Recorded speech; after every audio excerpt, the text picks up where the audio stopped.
मोदी जी का जो है सफारी जंगल जो चल रहा है उसको देखकर मेरे को बात समझ नहीं आती कि जो ये हमारे प्रधानमंत्री जी हैं, ये जो बोल रहे हैं कि मैं मतलब टाइम उनके पास होता नहीं है, वो 4 घंटे भी नहीं सो पाते हैं और वो फ्री का मतलब उनके पास कोई टाइम ही नहीं है, वो बहुत बिजी इंसान है।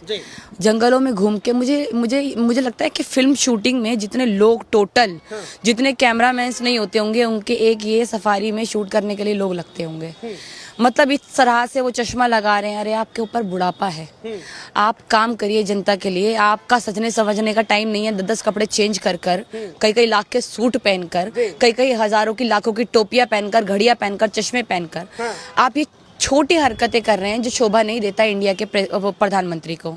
अभी भी देखा इंडिया की जो बेइज्जती हुई अभी कुछ टाइम पहले, जो उनसे हाथ नहीं मिलाया गया, अंधभक्तों ने किसी भी तरीके से उसे पेश किया हो भलाई कि भाई देखिए ट्रंप ने कुर्सी पीछे खींची है, जो भी इस तरह से जो बेइज्जतियां हो रही हैं, हमारे लिए ये बहुत बुरी बात है। मीडिया में सिर्फ टुच्ची मुच्ची लड़ाइयों को दिखाया जा रहा है, छोटी छोटी, कोई एक लड़की दूसरी लड़की को गाली बक रही है, कोई एक पाखंडी बाबा कोई दूसरे पाखंडी बाबा को गाली बक रहा है। ये सब चीजें दिखाई जा रही हैं। जो रियल मुद्दे हैं उनको छुपाकर हमारे प्रधानमंत्री जी को फिलहाल सफारी में घूमने का शौक चढ़ रहा है। फिलहाल उनको ये शौक चढ़ रहा है कि मैं इस लेवल से यहाँ से कौन सी फोटो खिंचवाऊं, वहां से कौन सी फोटो खिंचवाऊं। और जो जमीनें, जो हमारे भारत की जमीनें जो हैं, वो मुफ्त में अपने दोस्तों को बांटी जा रही हैं। एक जगह पे रोकूंगा। आप कह रही हैं कि मोदी जी बड़े महंगे महंगे चश्मे और सूट बूट।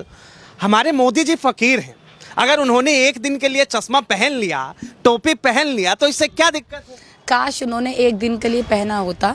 वो ऐसे इंसान है जो हमारे देश का पैसा लूट लूट कर खा रहे हैं, बल्कि खा नहीं रहे, अपने दोस्तों को दे रहे हैं। जिस सफारी में आज वो घूम रहे हैं ना, उन्हीं के दोस्त का सफारी। आप ये देखिए ना कि जो जू की जिसकी पूरी वीडियो बनी है, वो जू की आप हालत देखिए कितना खूबसूरत। क्यों? क्योंकि वो अंबानी का है। अंबानी अडानी के लिए जो चीज़ें बनेंगी वो देश की सबसे बेहतरीन चीज़ें होंगी। सारा जनता को उनको मार मार के, उनके जेब में से पैसा नोच नोच कर, उनके ऊपर टैक्स लगा लगा कर खींचा जाएगा और फिर अडानी अंबानी की जेबों में भरा जाएगा। ऐसा नहीं होगा। आप दिल्ली का जू जाकर देखिए कितनी बुरी हालत है वहाँ पर जानवरों की। भेड़िए देखिए, शेर देखिए, जो भी है। यहाँ पर अभी दिखा रहे हैं कि शेरों के साथ फोटो खींच रहे हैं। इतनी अच्छी अच्छी फैसिलिटीज है। आप जानवर तो सारे सेम है ना, आपके लिए सब सेम है, तो हर जगह के लिए करिए ना। क्यों अपने दोस्तों की आपको जेब में पैसा भरना है? क्यों आपके दोस्तों को सारा लूट लूट कर जनता का पैसा देना है? तो मुझे उस चीज से वो नहीं है। वो फकीर आदमी है, वो गलत आदमी है, वो जो भी है, मुझे उससे कोई मतलब नहीं है। पर अगर आप जनता का पैसा लूटेंगे, आप जनता के ऊपर टैक्स लगा लगा के जनता को मारेंगे और उसके बाद वही पैसा आप अपने दोस्तों को जाकर देंगे, या फिर उससे महंगे महंगे कई लाख के सूट पहनेंगे, मशरूम खाएंगे, चश्मे लगाएंगे। पता है कि फकीरी क्या होती है?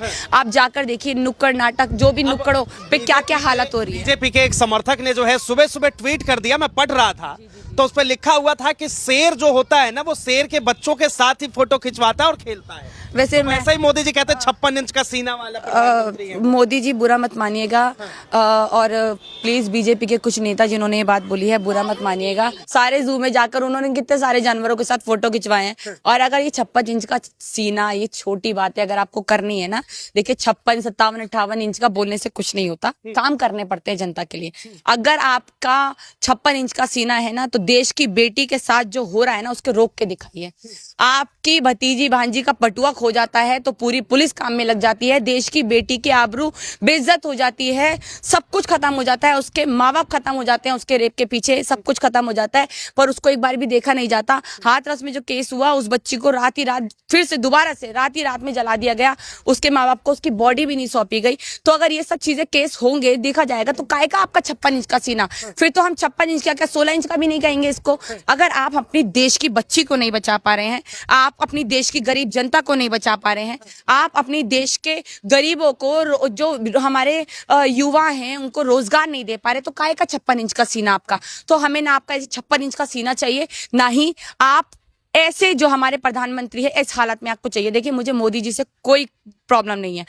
मुझे जो उनकी नीतियां हैं, जो उनके तौर तरीके हैं, उससे गलती है, उससे बुराई लगती है, उससे मुझे नफरत है। क्यों? क्योंकि अगर इनके जगह चाहे राहुल गांधी होते, इनकी जगह चाहे इंदिरा गांधी होती, इनकी जगह कोई भी होता, अगर वो ये सब चीजें करता तो वो इंसान खराब होता। आप ये देखिए शेयर मार्केट जो है कितनी बुरी तरह गिर रही है, पिछले 30 सालों में इतना ज्यादा स्टॉक मार्केट में गिराव नहीं आया है। आप ये देखिए डॉलर की कीमत जो बोली गई थी कि डॉलर की कीमत, हम रुपये की कीमत बढ़ाएंगे, डॉलर आज 83 से भी ऊपर हो चुका है। सोने की हालत देखिए, अभी तक हमारे इतिहास में सोना इतना महंगा नहीं हुआ है जितना सोना अभी महंगा बिक रहा है। चांदी इतनी महंगी नहीं हुई है जितनी महंगी बिक रही है। आप बाहर जाइए, छोटी छोटी चीजें आपको गिरना है तो गिरने दीजिए, क्या दिक्कत है? मोदी जी है ना, सब संभाल लेंगे। जैसे संभाल रहे हैं हमारे देश को, वैसे ही जैसे हमारे देश की, इंडिया की बेइज्जती करा रहे हैं, ऐसे ही संभालेंगे। जैसे हम लोग उनके वजह से बेइज्जत हो रहे हैं, ऐसे संभालेंगे। आप ये देखिए कि लोगों को जो उन्होंने हिंदू मुसलमान का जहर घोला, वो लोगों ने लेकर उनको वोट दे दिए। वोट देने के बाद वो दिल्ली में भी आ गए। दिल्ली में आते ही उन्होंने सबसे पहले क्या बोला है काम करने के लिए? भाई हम तो मोहल्ला क्लिनिक बंद करेंगे। आप लोगों की, उनकी जो मतलब जो उनको दवाइयां मिल रही है मुफ्त में, जो उनको चीजें मिल रही हैं, सरकार खत्म हो गई। अब आम आदमी पार्टी का खत्म हो गया ना, अब तो आप है, आप दीजिए ना सुविधाएं। आप मोहल्ला क्लिनिक अच्छे नहीं लग रहे, आप उनको और अच्छा करिए ना। आप तो बहुत ज्यादा रहबर हैं, आप तो मतलब इतना सोचते हैं, आपका 56 इंच का सीना है, तो आप करिए ना जनता के लिए ये सब चीजें। आप उन चीजों को, अगर आपको वो चीजें बुरी लगती है, आप उनको और अच्छा चीजें करके पेश करिए। पर जितनी बुरी हालात हमारे उन्होंने इंडिया की करी है, मुझे लगता है कि अभी अभी नई नई बीजेपी आई है, अब बीजेपी की मुख्यमंत्री ही देख लीजिए जो दिल्ली की बनी है, उनकी गाली गलौज बदतमीजी आप देख लीजिए किस तरह से वो बोलती हैं, किस तरह से वो केजरीवाल के लिए ट्वीट करती थी। बहुत गलत है, बहुत बुरा है जी। आप लोगों को नहीं लगता कि हिंदू हृदय सम्राट के व्यक्ति, देश के प्रधानमंत्री नरेंद्र मोदी के ऊपर जो है आप लोग इस तरह की अनर्गल बातें करती रहती है कि मोदी जी वहां चले गए, मोदी जी ने फोटो खिंचवा लिया, मतलब इतनी वो इस तरह की मानसिकता? हिंदुइज्म से मोदी का कोई मतलब नहीं है। अच्छा, हिंदुइज्म एक अपना धर्म है, और हिंदू, असली हिंदू वही है जो प्यार मोहब्बत में रहता है, जो सामने वाले से भी मोहब्बत करे, जो हमसे भी मोहब्बत करे, जो आपस में एक दूसरे से मोहब्बत करे।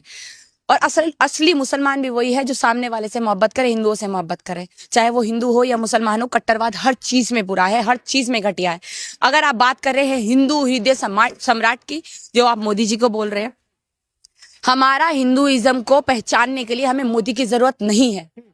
हमारा हिंदुइज्म बहुत पुराना है, उसको बहुत अच्छी तरीके से साधु संत जो हैं, जो सही में साधु संत है, जो पाखंडी नहीं है, वो अच्छी तरह चलाते आए हैं। हमारा देश जाना जाता है हिंदुइज्म के एक बहुत साफ धर्म है। आप उसको इस घटिया उसमें ले जाकर अपने हिंदू धर्म को कृपया करके, क्योंकि आप भी हिंदू हैं और मैं भी, कृपया करके उस चीज को बदनाम ना होने दें और ना ही करें, वही ज्यादा बेहतर होगा।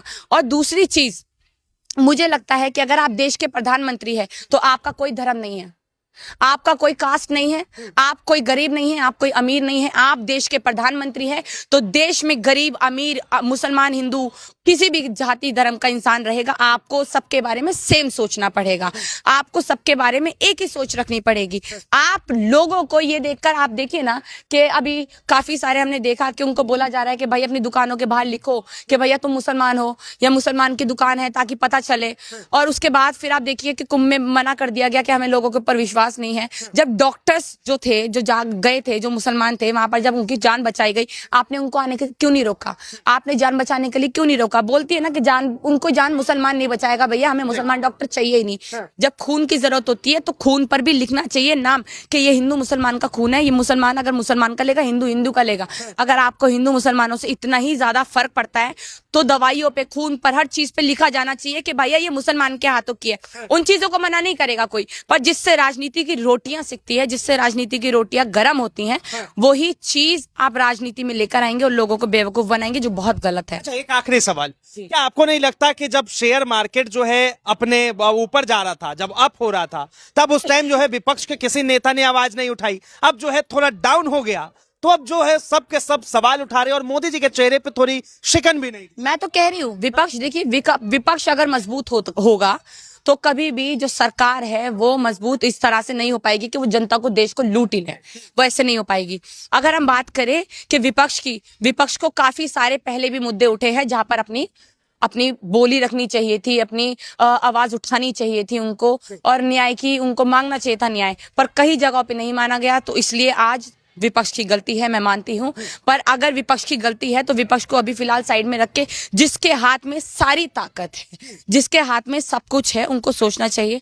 प्रधानमंत्री जी से मेरी यही दरख्वास्त है, आपको महंगे कपड़े पहनने हैं आप पहनिए, आपको अपने दोस्तों की जेब में पैसा भरना है आप भरिए, आपको जितनी भी चीजें करनी है करिए आप, अच्छी बात है, पर जनता के बारे में सोचिए।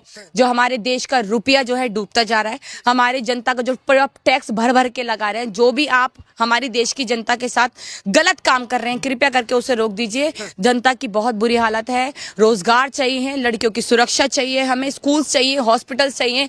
ये हिंदू मुसलमान कर करके लोग थक गए हैं, अब इसकी जरूरत नहीं है हमें। कृपया करके एक अच्छी राजनीति करिए, ताकि हम आने वाले टाइम में बीजेपी का नाम एक अच्छे लोगों के नाम में ले सके। प्रधानमंत्री जी के कुछ अच्छा करिए, बेहतर करिए, ताकि हिंदू हो, मुसलमान हो, हर कास्ट हो, कोई भी क्या कहते हैं औरत हो, आदमी हो, सबके दिलों में प्यार मोहब्बत बनी रहे। धन्यवाद तमाम जानकारी के लिए। तो देखिए देश के शेयर मार्केट का किस तरह से जो है बंटाधार हो गया है और लगातार प्रधानमंत्री नरेंद्र मोदी के ऊपर सवाल उठाए जा रहे हैं कि आखिर पीएम मोदी इस पर बोलना क्यों नहीं चाहते, अभी तक जो है उन्होंने एक भी प्रतिक्रिया क्यों नहीं दी। और ये 30 साल में पहली बार ऐसा समय आया है जब देश का 94 लाख करोड़ रुपए एक ही बार मिट्टी के अंदर तब्दील हो गया हो। बहरहाल इस चीज को लेकर आप क्या सोचते हैं, अपनी प्रतिक्रिया जरूर दे। फिलहाल के लिए इतना ही। ऐसे तमाम खबरों के लिए देखते रहे DS4 न्यूज।